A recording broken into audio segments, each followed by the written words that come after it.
Assalamualaikum warahmatullahi wabarakatuh. So hari ini cikgu akan bawakan satu lagi kaedah teknik menjawab soalan kebab menggunakan 8 ekor biawak super. So kita tengok dulu ya. Apakah 8 ekor biawak super ini? Okey. Baik, pertama sekali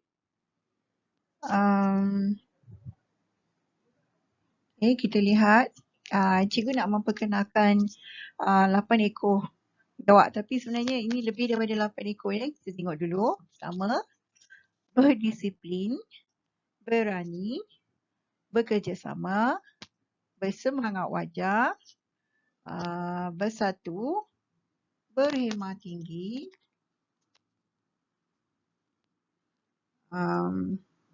bertoleransi, berwawasan, bertakwa, bertanggungjawab, bersyukur, berdikari, berintegriti dan berfikiran terbuka. So inilah biawak supernya. Okey. Dia daripada huruf B-nya ber di sini. Kata kunci pada awak untuk awak ingat. Okey, 8 ekor biawak super itu ialah nilai sebenarnya. Bermula dengan huruf B.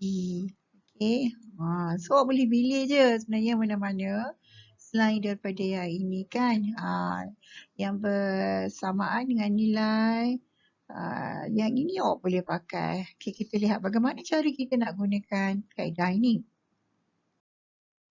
Okey, mula-mula dalam penulisan kebat, awak memang digalakkan, memang diminta untuk menggunakan kata hubung ya. Kata hubung yang sesuai lah dengan soalan. Okey, kata tugas soalan. Okey, contohnya di sini senaraikan, apakah dan uraikan. Ini okey.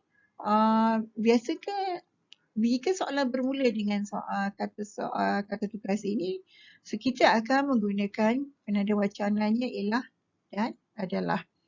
Okay, next kita pergi kepada kata tugas yang bermula dengan kata mengapakah dan kenapakah.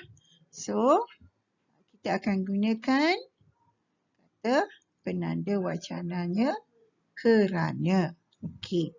Manakala bagaimana, okey, terangkan cara-cara, contohnya, okey, kita gunakan kata dengan cara ataupun melalui. Okey. So pastikan awak menggunakan kata penanda wacana yang betul lah. Okey, dalam jawapan awak nanti. Alright. Okey. Kemudian setiap jawapan awak memerlukan kata kerja. Okey. Antaranya yang boleh kita buat di sini melahirkan, memupuk, memilih, membina, membangunkan, melahirkan, menyemai, mencoratkan, memelihara. Selain itu boleh juga guna kata memupuk, mewujudkan. Itu semua kata kerja yang kita boleh gunakan dalam ayat nanti ya. Okey. Dan antara syarat utama dalam menggunakan kaedah ini kita memerlukan subjek. Subjek ni dia lebih kepada kata nama lah. Kata nama yang akan kita gunakan. Contohnya biasa kita guna dalam jawapan kita, kita guna merujuk kepada belia, warga negara, kita guna nama kita. Okey. Guna remaja, individu, pemimpin, rakyat. Ini semua kita gunakan dalam jawapan kita. Mana-mana lah. Mana-mana subjek yang awak rasakan perlu, awak boleh gunakan. Okey. Okey, nah. So, ini adalah kaedah di mana cara kita boleh, bagaimana cara nak menjawab soalan kebat menggunakan formula 8 EBS ni. 8 ekor biawak super kan. Okey, so kita mulakan dengan Ini formula dia yang kita akan pakai ya. Dengan mula-mula kita gunakan isu, kemudian diikuti dengan kata hubung, diikuti dengan kata kerja, subjek, 8 EBS, okay. Huraian. Sometimes kita ada huraian lanjutan. Okay, ada contoh dan juga impress. Yang ini khusus untuk jawapan calon yang cemerlang lah. Tapi kalau kamu tak ada idea nak menjawab, nak menghuraikan lebih lanjut, jawapan kamu tu, kalau kamu boleh buat sampai sini pun okey. Tak ada masalah. Okay, tapi kalau nak lebih, awak kena jawab inilah. Okay, baik. Kita lihat contoh soalan yang pertama. Okey, cadangkan cara-cara yang sesuai bagi mewujudkan negara bangsa yang mantap di Malaysia. Mula-mula sekali, bila dah dapat soalan, jangan terus jawab. Baca betul-betul. Okey, kemudian gariskan yang kata kunci soalan ni. Okey, ni kendak soalan dia. Gariskan. Okey, dia nak kita bagi cara yang sesuai untuk mewujudkan negara bangsa yang mantap. Ni macam kukuh lah. Okey, negara Malaysia yang kukuh. Okey, jadi bila nak menjawab soalan, kita mulakan dengan isu ni. Isu ni kita kena salin balik. Jadi cara sesuai bagi mewujudkan negara bangsa yang mantap di Malaysia ialah ini adalah kata hubung. Kata hubung yang kita gunakan. Okey. Kata hubung yang kita gunakan. Okey. Jadi di sini melahirkan, ini kata hubung. Kemudian diikuti dengan kata kerja. Okey, ini kata kerjanya. Okey.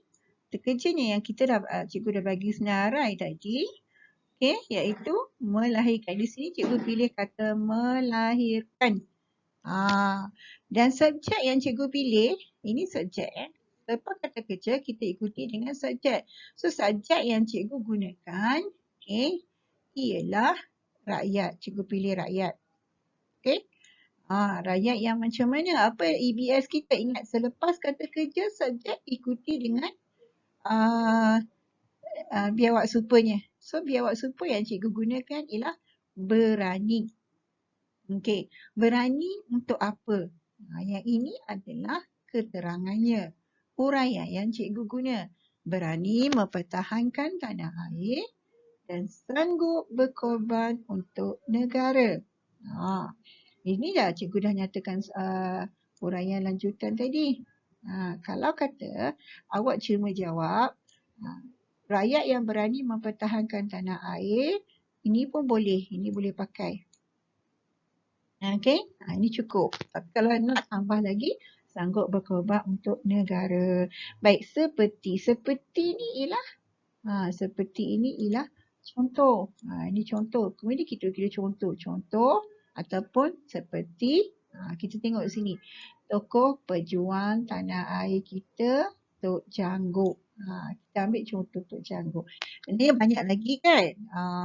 Kita punya tokoh-tokoh pejuang negara kita kan. Macam Daud Said, Datuk Bahaman, apa lagi, Mat Kilau kan yang kita boleh gunakan ya sebagai contoh kita. So apa yang dilakukan oleh Tok Jangguk? Tok Jangguk ni dia sanggup berkorban. Dia sanggup berkorban.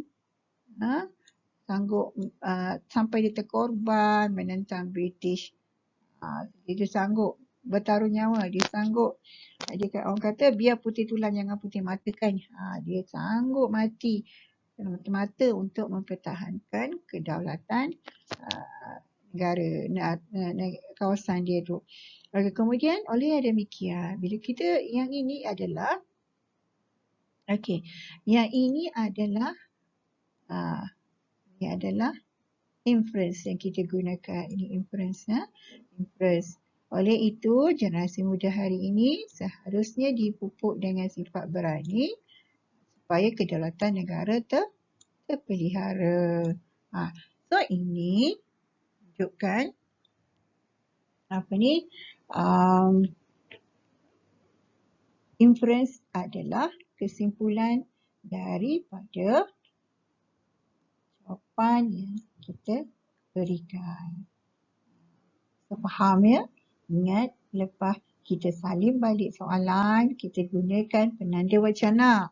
Selepas penanda wacana, kita gunakan kata kerja dan diikuti oleh subjek. Siapa yang kita rujuk? Okay? And then, berani. Berani ni adalah EBS lah. So, di sini ada berapa ekor biawak super yang cikgu gunakan? Okey, cikgu guna satu sahaja. Tapi dari segi huraian yang cikgu bagi ni, cukup pengisian dia. Baik. Okey. Nah, kita lihat contoh yang berikutnya ya. Contoh yang berikutnya, soalan dia. Jelaskan iktibar yang boleh diambil daripada kejayaan Thailand mengekalkan kedaulatannya. So, jadi di sini, kita gariskan. Okey, kehendak soalannya iktibar daripada kejayaan Thailand mengekalkan kedaulatannya. Okey, baik. So, apa kita perlu buat? Okey, kita kena salin balik soalan ini. Okey, kita salin balik. So, kita ambil di sini. Okey. Baik. Iktibar yang boleh diambil daripada kejayaan Thailand mengekalkan kedaulatannya. Kemudian terus diikuti dengan kata apa? Okey, penanda wacana. Okey, ini penanda wacana yang kita gunakan ialah. Okey, selepas penanda kata wacana, kita pilih kata kerja. Daripada contoh yang cikgu bagi tadi, cikgu ambil di sini memilih dan kita gunakan subjek yang kita gunakan ialah pemimpin. Pemimpin diikuti dengan biawak super lah. Pemimpin yang macam mana? Cikgu ambil kat sini contoh pemimpin yang berwawasan. Okey, ini kita nak sambung balik, kita nak huraikan. Setiap lepas kita gunakan biawak super, kita kena bagi huraian. Huraian kepada biawak super ini. So di sini kita buat, hal ini kerana pemimpin yang berwawasan akan membuat keputusan yang bijak untuk kebaikan negaranya. Of course lah. Kalau pemimpin tu dia tak ada wawasan, dia main hentam sajalah. Dia tak fikir jauh. Okey. Jadi sini kalau awak ingat lagi pemimpin ataupun raja dalam keadaan Thailand yang terkenal yang melakukan pemodenan ialah Raja Mongkut dan anak dia Chulalongkorn. So seperti inilah contohlah. Ingat ya. Isu, kemudian penanda wacana, kata kerja, subjek, biawak super, huraian dan contoh. Okey. Tersambung balik di sini seperti Raja Mongkut dan Chulalongkorn yang mencontohi pentadbiran barat. Okey, di sini oleh itu kebijaksanaan pemimpin menjamin kedaulatan negara. Di sinilah kita kaitkan balik dengan yang kita buat tadi. Di sini pemimpin yang bijak. Kita hurailah balik. Okey, itu adalah inference yang kita gunakan. Simple sangat. Okey, tapi di sini kamu dah merangkumi jawapan yang memang tepat dan padat lah. Okey. Okey, next soalan lagi. Baik, ini satu lagi soalan yang kita kena ubah sikit dari segi cara menjawabnya. Okey, contoh. So, di sini kita tengok dulu kehendak soalan ini. Kita gariskan di mana. Mengapakah British berjaya dalam peranan yang kedua? So, bila British menang, dia lebih kalau kita nak menjawab, kita kena bagi yang negatif lah ya. Contohnya macam gini. Okey.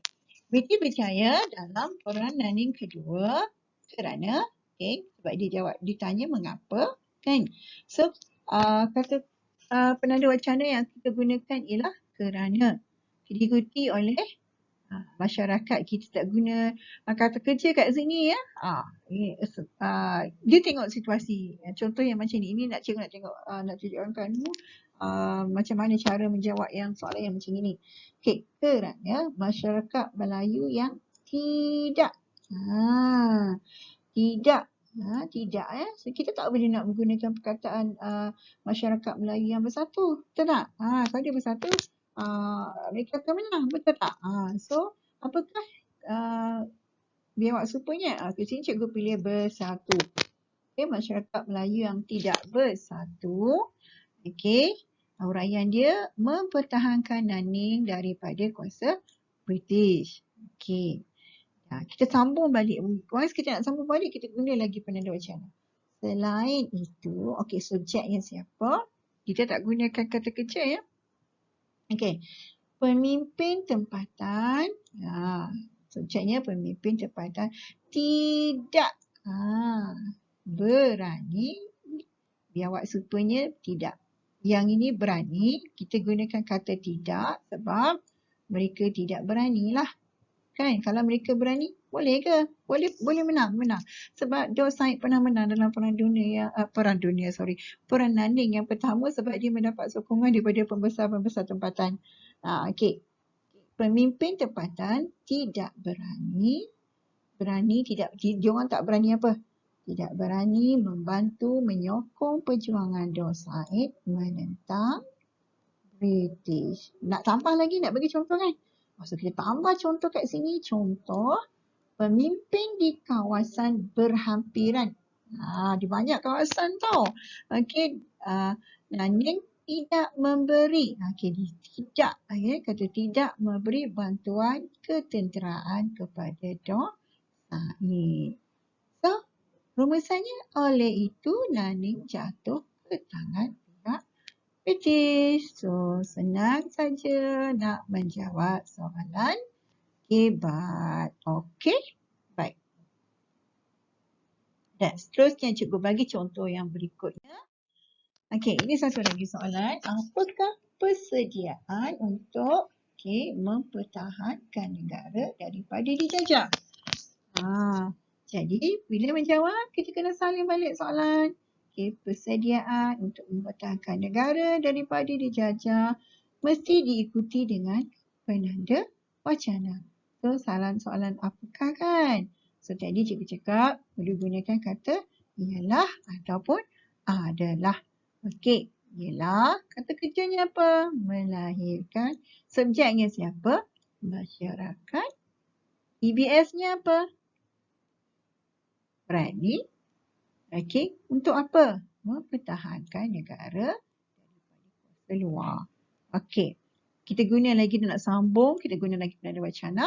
Selain itu, kata kerja membentuk masyarakat yang EBS-nya bersatu. Kita boleh tambah pun bersatu padu. Okey, ini huraian lanjutan supaya tidak berlaku perpecahan dalam masyarakat.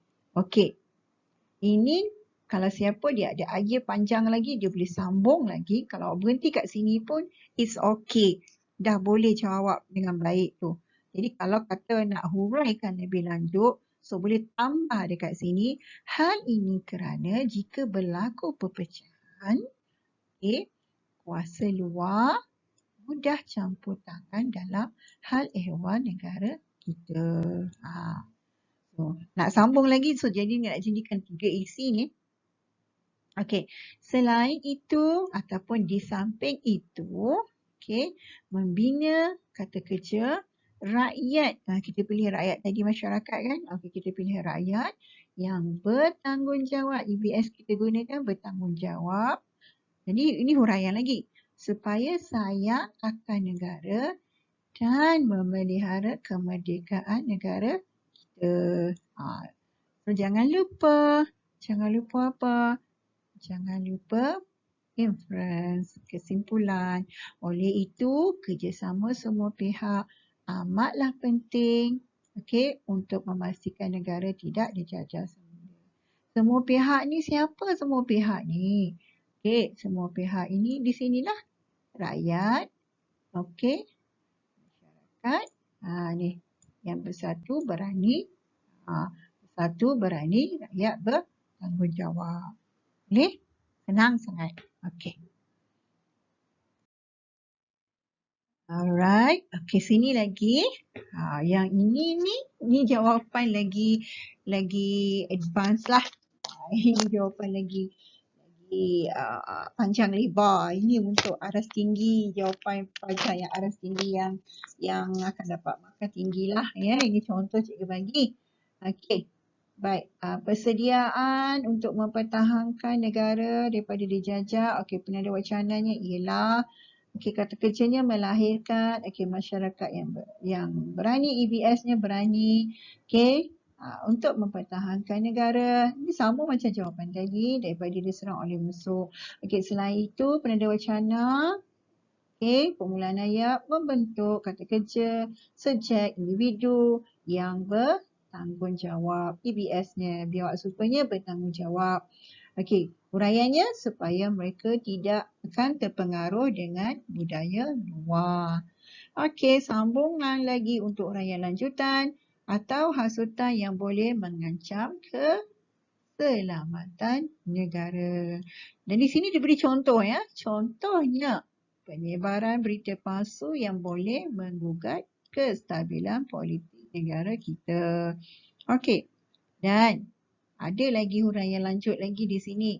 Sebagai individu yang bertanggungjawab, dia nak hurai balik yang di sini, penegasan dibuat, kita tidak akan menyebarkan berita tidak benar.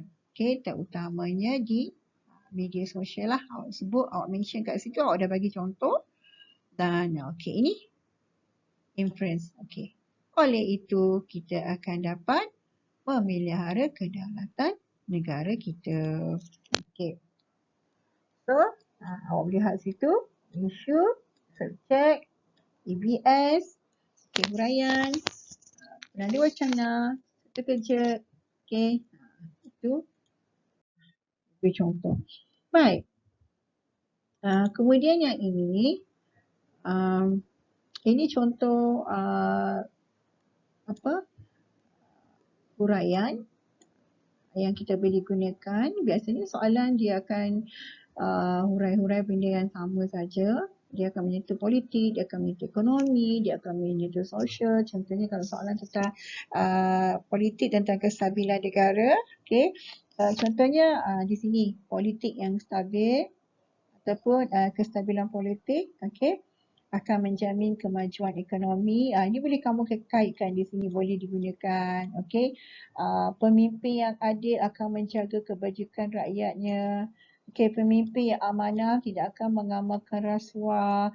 Ini dapat menarik lebih ramai pelabur. Boleh kaitkan antara faktor dalam politik boleh mempengaruhi kesannya dalam ekonomi, kesannya juga boleh lihat dalam sosial. Baik. Dan itu untuk soalan esei dan juga soalan struktur yang mempunyai jawapan kibat. Jadi kalau andai katalah awak tidak boleh menjawab soalan kertas satu, katakanlah memang awak memang blank sangat, memang tak tahu apa sangat. Jangan awak buat secara random ABC, DBA, awak main suka-sukalah awak nak jawab. Tak payah. Awak cuba pilih satu saja pilihan jawapan. Sama ada B, sama ada C, sama ada D, sama ada A. Ini pilihan awak. Awak pilih tapi dengan syarat awak pilih satu jawapan saja. Jika awak tak tahu, jika tak tahu langsung semua soalan awak tak tahu, jawab-jawablah. Pilihlah jawapan sebabnya dalam jawapan skema jawapannya nanti dia adalah setara tau. Contoh soalan untuk A, untuk B pilihannya. Sebab kita ada apa? Kita ada berapa? Kita ada 40 soalan kan. Dan biasanya dia akan seimbang lah. Sini 10, sini 10, sini 10, ataupun mungkin sini 9. Okey, sini jadi 11. Okey, sini jadi 11. Dia macam tu lah. Tapi normalnya biasanya kamu tak payah lagi lah. Kalau kamu jawab B ni, okey, kamu akan dapat 10 betul. Okey, 10. Kalau 10 ke 11 betul, okey, kalau betul 10, bagi dengan 40 kan, dan kali dengan 30 sebab nilai dia 30 markah kan. So mesti kamu akan dapat dalam 7.5. So 7.5 ni sama dengan 8 markah lah dia akan bundarkan dia. So ini dah dapat 8 markah. Okey, solid kamu dapat 8 markah. Okey, dalam 8 markah ini tinggal lagi bila awak menjawab soalan kertas 3. Soalan kertas 3 tu pastikan bila awak jawab, awak kena tulis nombor soalan. Contohnya 1A, okey, 1B, okey, 1C. Janganlah main tulis nombor 1 tu. Nombor 1 tu one whole pages tu kamu jawab. Kamu sambung A, B, C, kamu tak tulis pun. Kamu terus buat dalam satu muka surat. Ni jangan. Kena ada tulis nombor, wajib tulis nombor soalan. Okey, begitu juga dengan jawapan kertas 2. Esei, mesti ada nombor soalan yang kamu jawab. Okey? Tolong jangan peningkan pemeriksa. Okey, katakanlah dalam biasanya dalam kertas 2, okey, dia ada 4 soalan struktur dan 4 soalan 7 soalan esei. Okey, pilih 3 kan. 9 soalan esei, awak pilih 3. Jadi sekarang ni katakanlah kertas 2 ni, okey, untuk soalan struktur, okey, kata setiap soalan struktur dia mesti ada soalan kebat. Biasanya 4 markah. Okey, 4 markah. 4, okey, kali dengan 4, okey, kamu dapat berapa? Sini dah 16. Okey, ini dah 16. Dah 16. Kemudian untuk soalan esei, katakanlah soalan esei tu kamu jawab 3 kan? Katakanlah semuanya ada berapa markah sekejap katakanlah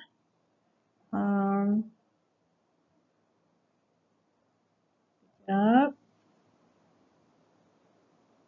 Okey, katakanlah soalan soalan esei kamu jawab semua soalan kebat, katakanlah semuanya bernilai 6 markah. So 6 kali dengan 3. Okey, 6 kali 3 di sini sama dengan 18. Okey, 18. Okey, so totalnya ialah di sini 30. So 34 bagi dengan 2. Okey, sebab dia 50%. So ini kamu akan dapat 17. So kertas 1 dah dapat 8 markah. Kertas 2 dah dapat 17 markah. Kertas 3 kamu cuma menyalingkan soal skema cikgu bagikan, tapi pastikan cara teknik yang saya cikgu bagi tahu tadilah kan. Jadi kertas 3 tu kamu jawab soalan ini dan jangan tinggal kosong jawapan tu, kamu kena jawab. Okey, kalau soalan kebat tu ikut pilihan jawapan yang cikgu cakap tadi. Pada guna penanda wacana, ada huraian, ada contoh. Okey, jadi sekarang ini katakanlah kertas 3 biasanya paling kamu kalau kamu rajin menulis, kamu rajin menjawab, kamu akan dapat 15 markah tau. Ini markah solid kamu dapat tau. Okey, sebab markah penuh ialah 20. Tak mustahil awak dapat 20 tau. Kalau awak rajin awak jawab je 3 soalan, mesti awak akan dapat 20. So totalnya nanti, okey, 17 Okey, tambah dengan 15. Okey. Right, tambah dengan 8. So, sini totalnya berapa? Awak dapat dalam 43. Lulus tak? Lulus lah. 43 ni lulus. Kalau rajin lagi menjawab, mungkin awak dapat 45. Dah naik grade. Betul tak? Rajin lagi jawab, awak akan dapat 50. Tak mustahil. Kan? Percayalah cakap cikgu. Awak kena rajin. Awak jangan lupa jawab soalan. Jangan sekali-kali tinggal jawapan kosong. Especially yang soalan hebat. Baik, itu saja perkongsian daripada cikgu. Kita jumpa lagi akan datang. Assalamualaikum dan selamat mengulang kaji pelajaran. Okay, bye.